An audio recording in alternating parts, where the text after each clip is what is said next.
লড়াইয়ের ওই ময়দানেতে যেতে তোমাকে হবে, প্রয়োজনে সব রক্তটুকু জমিনেই ঢেলে দেবে।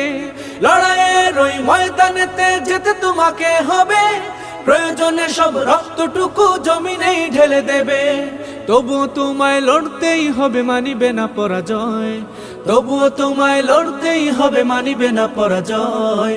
বিপ্লব মানে জীবন দেয়া বসে থাকা নয়, সে কোনো দিন আসবে না রে করো যদি ভয়। বিপ্লব মানে জীবন দেয়া বসে থাকা নয়, সে কোনো দিন আসবে না রে করো যদি ভয়। কোথা থেকে কোন ভিনদেশী শকুন আমার দেশে এসে সেবার নামে বসলো জুড়ে মীর জাফরের বেশে। কোথা থেকে কোন ভিনদেশী শকুন আমার দেশে এসে সেবার নামে বসলো জুড়ে মীর জাফরের বেশে। ওদের করতে নাস্তানাবুদ হতে হবে নির্ভয়।